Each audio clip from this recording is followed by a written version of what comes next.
Facebook, YouTube, TikTok are among tech giants sued by Seattle Public School District for allegedly contributing to youth mental health crisis. That's more of a question than a statement. What do we have going on here? Why is the public school system of Seattle suing social media companies? Let's get into it. Let's check it out. Here we go. Head on over to Reasonable TV if you have a chance. Check out the content there. We've got a good one here. Seattle story about an overdose and the drug dealing encampments and evictions that ensued. It's a long story. It's a true story. It's a wild story. You want to check that out, reasonabletv.com. Back to your regular scheduled program. All right. So the largest school district in Washington State is suing several major social media companies for creating apps that it says exploit children and contribute to a youth mental health crisis. Seattle Public Schools filed a lawsuit against Facebook, Instagram, and their parent company Meta, as well as Snapchat, TikTok, YouTube, and others for their roles in the allegations. The lawsuit, filed in U.S. District Court for the Western District of Washington on Friday, alleges that the rapid growth platforms such as Facebook, Instagram, Snapchat, and TikTok have seen as a result of designs and operations that exploit the psychology and neurophysiology of their users. All right. So what's new here? What is new here? Did we think that social media was good for our children? Did we give our children a phone and say, hey, just go for it. Just watch as much TikTok as you want, and I'm sure things will be fine. Now, this is a crazy lawsuit. It's a Tri-4 lawsuit. And ultimately, parents should be the ones responsible for moderating their kids' social media content. But since they're not doing that, schools feel a need to step in. I think, to me, it feels like how schools could have helped children during the pandemic. And that's what we're talking about, right? We're talking about, hey, during the pandemic, kids were just glued to their phones. They were glued to their computers because they were doing school 24/7 at home, weren't they?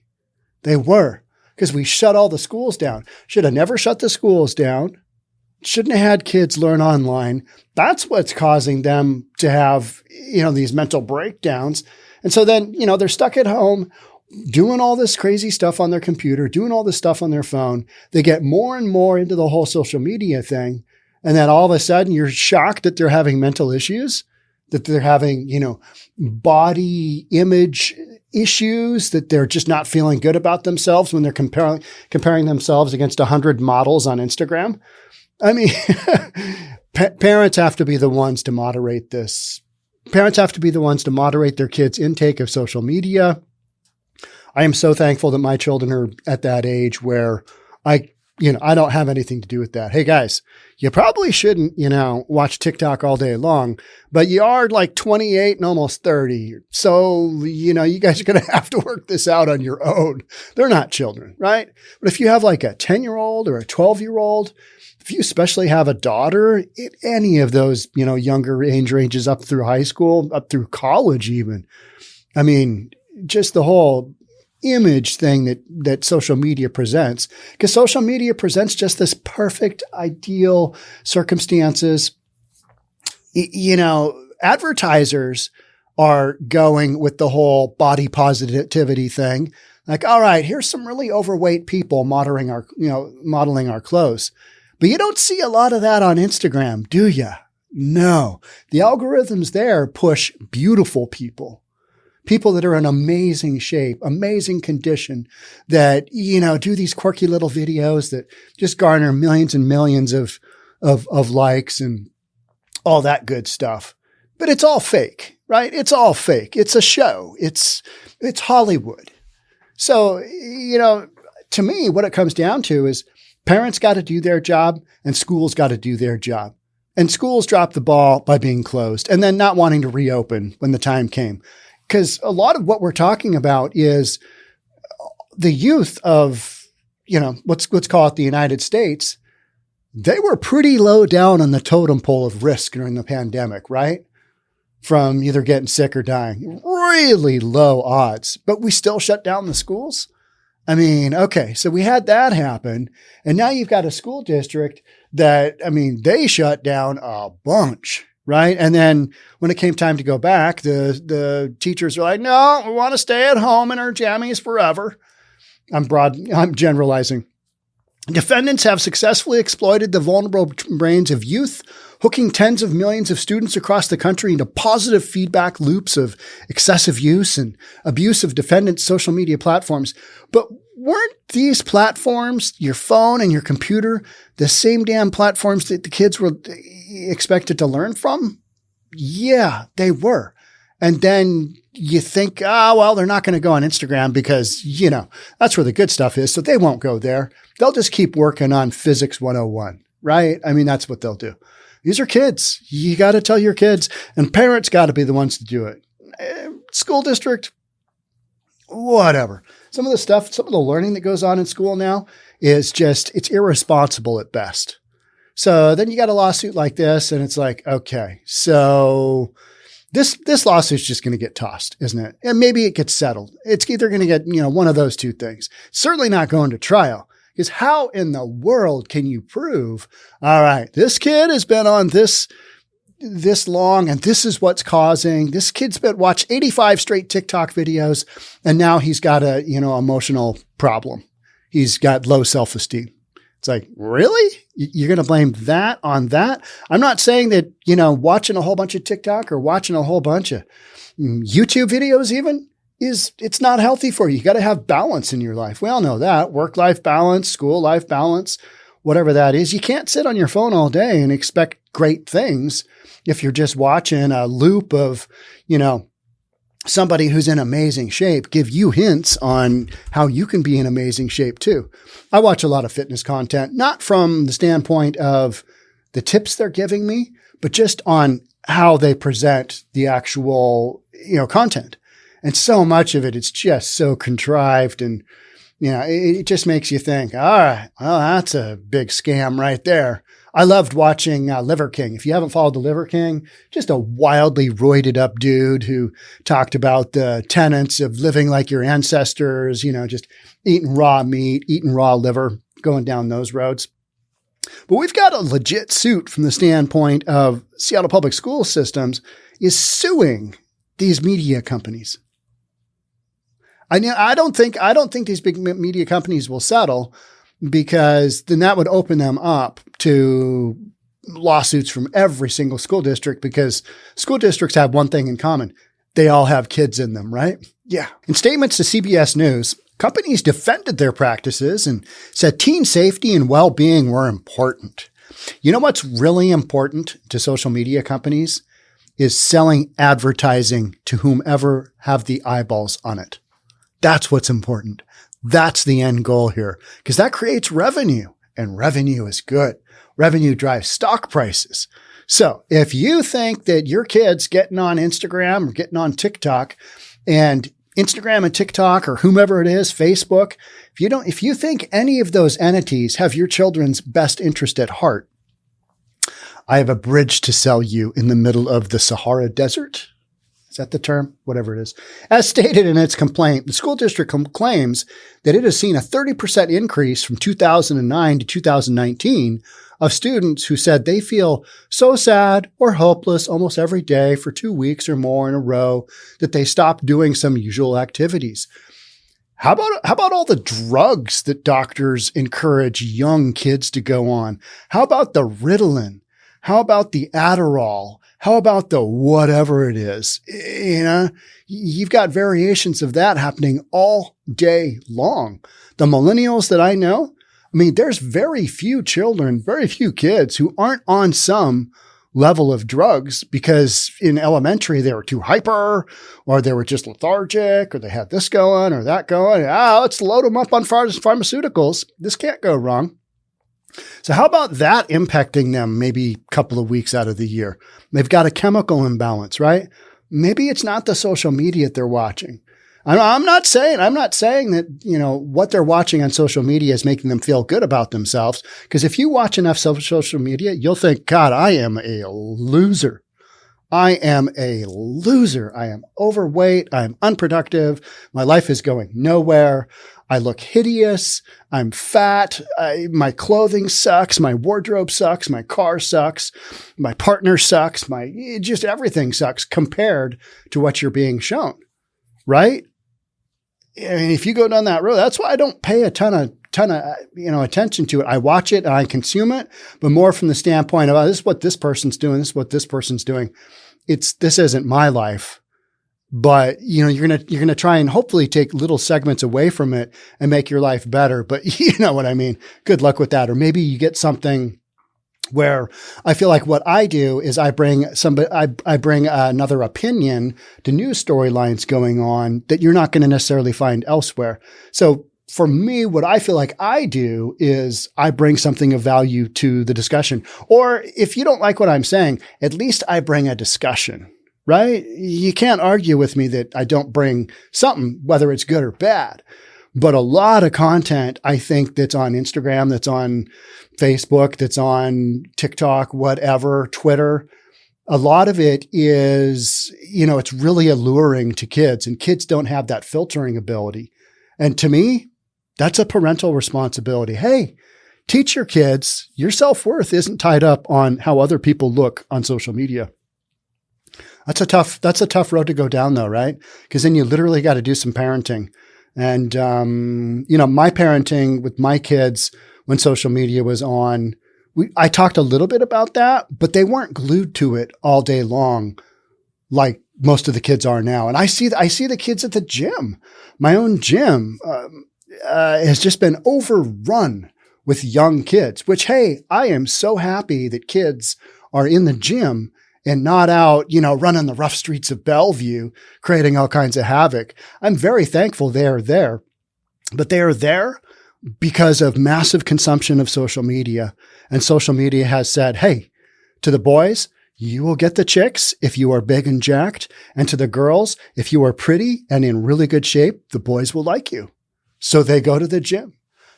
So yeah, you got to have that happy medium there. And then the old dudes in the gym are like, what are all these kids doing? What are all these whippersnappers doing here? I'm just hoping that they'll, go away, but whatever. You got to share your space with other people. I guess it could be, these are just total first world problems, aren't they? My gym's too crowded. It sucks. So during that same period, there was also a nationwide increase in students experiencing persistent feelings of sadness and who seriously considered, planned for, and attempted suicide, according to the Centers for Disease Control and Prevention. So we are literally somehow going to tie consumption of social media. I mean, how many hours, per child of consumption is equated to planning for and attempting a suicide? How do you prove that correlation? I don't think you do. I think you've just got some broad-based studies and you just kind of throw stuff out there and, you hope for a settlement. I don't know. These issues have only increased since the onset of the coronavirus pandemic in 2020, with the U.S. Surgeon General reporting last year that depressive and anxiety symptoms doubled among youth worldwide since the pandemic began. And I don't, some percentage of that is probably due to consumption of social media, but it's also the way that we handled the pandemic with shutting down schools. You're isolating kids at a time period when they need to be around other kids. You're isolating them at home and telling them to be on the same exact platforms that you're now suing them for, which is computer and your phone, right? This is a tough sell to me. And social media has only added to the problem. All right, I'm not arguing that, but I think saying that this is exclusively, the reason for it is a shot in the dark at best. At best. I'm more of if you believe that social media has your best interest in heart, what are you even doing? So you got to be that parent. If you're worried about your kids, be on top of your kids. Be on top of who your kids are calling. Be on top of who your kids are hanging out with. Be on top of what your kids are watching on TV. Be on top of, what they're doing. Doing that 24/7, impossible. Impossible. But you can do the best job you can, which is you make an effort, you have that talk. Hey, what are you seeing on Instagram? What are you following? Who are you following? Because I spend a portion of my day sending videos back and forth with my kids. I do. I just do. I send the funniest stuff to my kids and they send it right back to me. My oldest son sent me a video today of a shop owner down in San Francisco. Maybe you've seen this one. It was a video of a shop owner down in San Francisco. And he had a crazy homeless person literally on the sidewalk out in front of his shop. And she's just sitting there, not screaming at the trees because there are none, but she's just, she's out of her mind. And the shop owner literally takes the hose and starts squirting her because he has to he has to hose down the poop and the urine and the whatever else on the sidewalk in front of his shop every day. So he's just telling this homeless person, move, gotta clean, move. And he just turns the hose on her. And some people are like, that is just, it's unnecessary and it's unkind and it's just so disrespectful. Yeah. You got crazy people in San Francisco all day long on the streets. What are you supposed to do? Just let them run rampant, which is what, officials in San Francisco have done. That's happened in other cities as well, but not quite necessarily as bad as San Francisco. You want those sidewalks cleaned? You gotta shoot them with water. High pressure hose, right?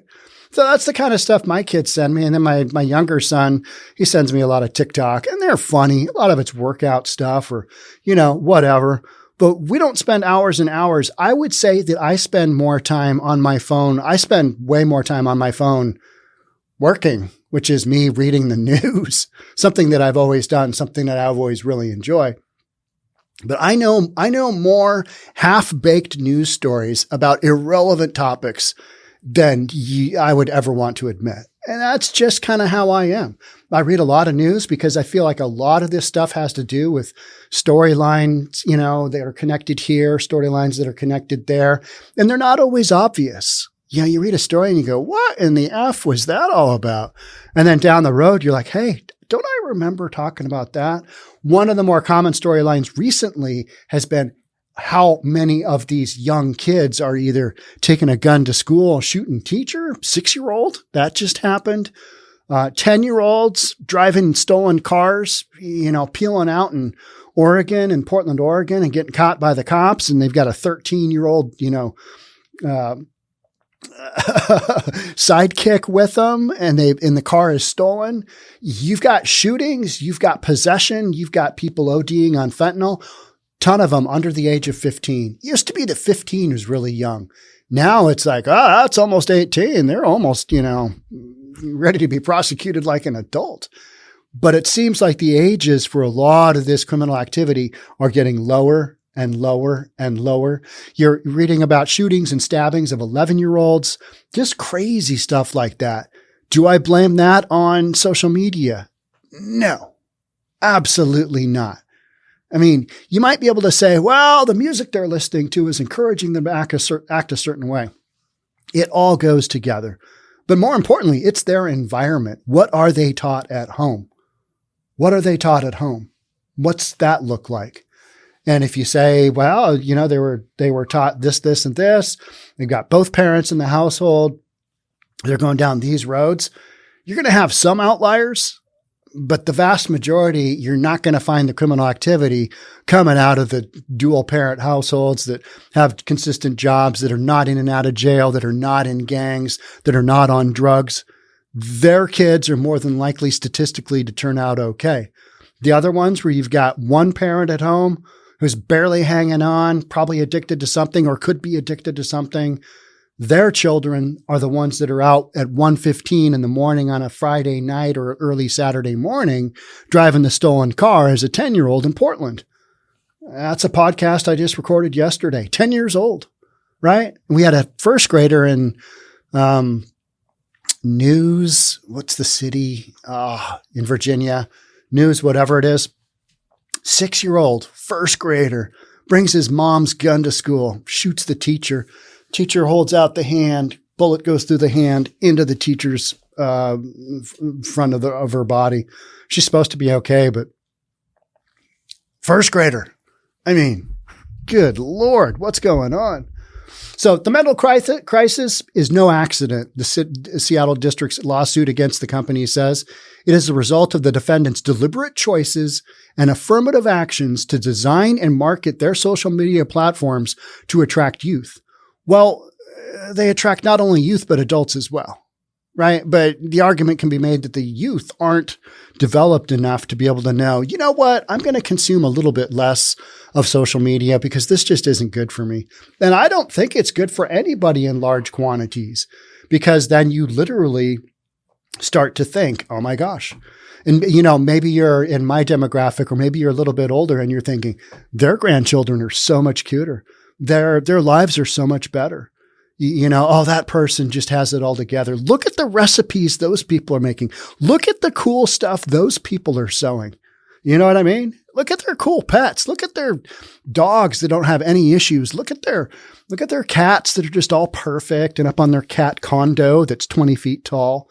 It's all marketed to us for a reason so that we keep looking at it and going, that's a good one. I like that one. I'm going to send that one to somebody. Eyeballs on the prize. So the lawsuit claims that this was made possible by companies creating designs that promote excessive and problematic use and manipulating the biochemical reaction within user psychology. This claim was at least somewhat supported by an internal document from Meta made public last year that reveals the tech giant knew its photo and video sharing app, Instagram, was making 1 in 3 teenage girls feel worse about their bodies, while also leading them to dangerous content, such as disordered eating. That is probably happening, but how is this much different than magazines? How is this much different than what we see in movies? How is this that much different in, whatever content that young women are going to consume? It's just, I think you're hooking up to the fire hose. So again, I go back to, well, who's responsible for these teenage girls? Their parents, right? I mean, they should be, right? Am I just out of left field here? Am I just that crazy old man who just is no longer, thinking relevant to today's world and society? Yeah, let's blame the social media companies. I mean, they're to blame. I don't think they have our best interests at heart. I never have. But that's not how business works either, especially a media company, right? It's eyeballs. It's how they get paid. However many views, however many likes, however many shares, however many whatever it is, however many subscribers, which results in all those things, right? In December, more than 1,200 families across the U.S. sued Meta, as well as TikTok, Snapchat, YouTube, and Roblox, for allegedly knowing that they were negatively impacting children. Proving that cause and effect is going to be tricky at best. In a statement posted on its website on Saturday, Seattle Public Schools said that its students have been significantly impacted by the rampant mental health issues seen among children and teens. You know what that should say?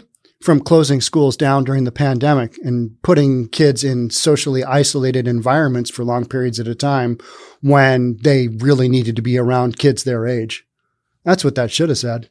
Seattle School District is the largest in the state, serving more than 55,000 students.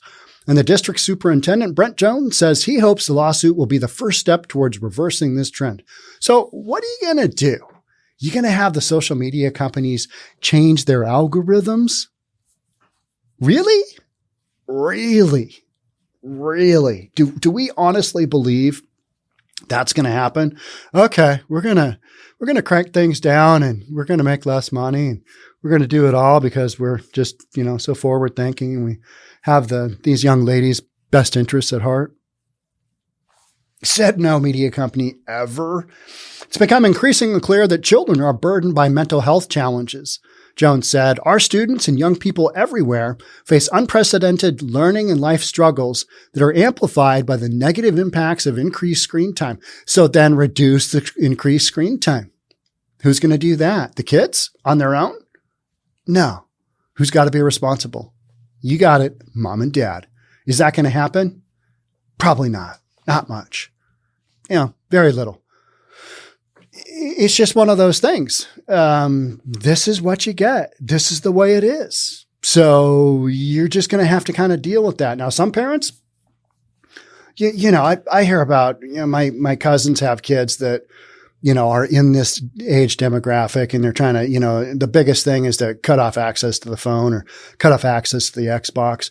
Even in the millennial kids that I spend a lot of time around, because my kids are that generation, the boyfriends, the girlfriends complain about their boyfriends playing too much FIFA, which is, soccer on Xbox. Playing too much FIFA. You know what my thought is? All right, so you're 26 years old and your dude is playing too much FIFA. Hey, he's not on the bar. He's not hitting on other women. He's not chasing other women, who knows where. You know where he is. You know what he's doing. Yeah.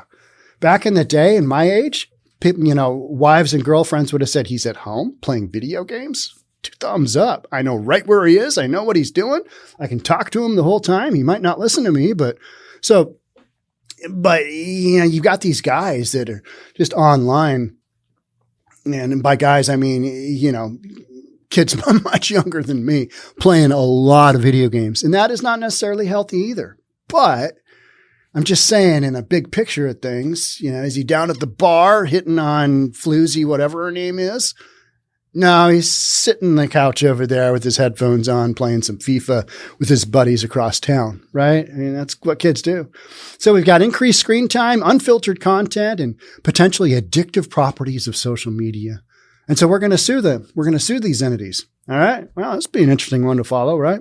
Seattle Public Schools say that the impact that social media platforms are having on children, namely anxiety and depression, make children less likely to go to school, more likely to use substances, and to act out. These are kids to me. I am not a psychologist here. These are kids to me that probably would have had these issues anyway. Maybe social media amplifies it a little bit, but just living is going to amplify, these disparities to these kids, because these kids are already probably headed down this road. And is social media going to make it better? No, it's not. It's probably going to make it worse. Is that the social media company's problem? It's like saying, this individual, they really got into drinking a lot of booze. So, they're a full-fledged alcoholic now. And the booze company, Jameson whiskey or whatever it is, they're to blame. They're to blame. We need to, they're to blame. They made such good whiskey that this individual, they just couldn't say no. They couldn't say no. They just kept coming back for shot after shot after shot over the course of their lifetime. And they were susceptible to begin with. They started off with the bad beer, and they worked their way up to the good beer, and then they switched to wine for a little bit, and then, a little bit of vodka mixed with tonic or whatever it is. I don't do mixed drinks at all. And then they hit the whiskey, and all of a sudden, to me, that's, simplifying, and yet it kind of goes to the same thing. You got to be personally responsible. Otherwise, you're just not going to make it in this life. And if you're a parent, you got to be personally responsible for your own children. That's the way I see it. Our first and greatest priority is the health and well-being of our students. Really? This is what Seattle Public Schools is saying. Really? And yet you put them in lockdown for month after month after month. It's interesting, but, okay. Clearly, this includes the social and emotional harm that they suffer because of the negative impacts of social media. You know what? Life is emotionally harmful. Living is emotionally harmful. It just is.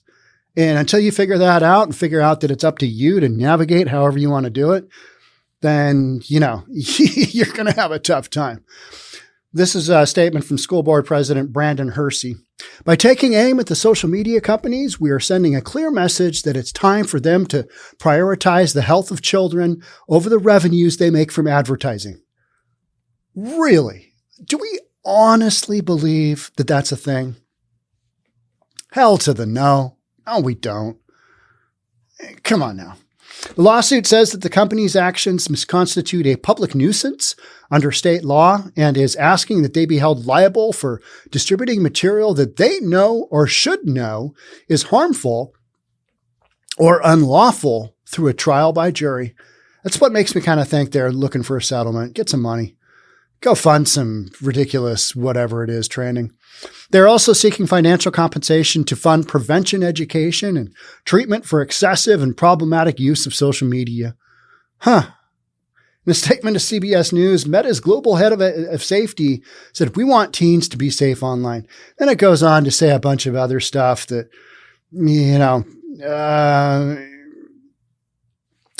the forward facing that we get from social media companies relative to what's actually on there.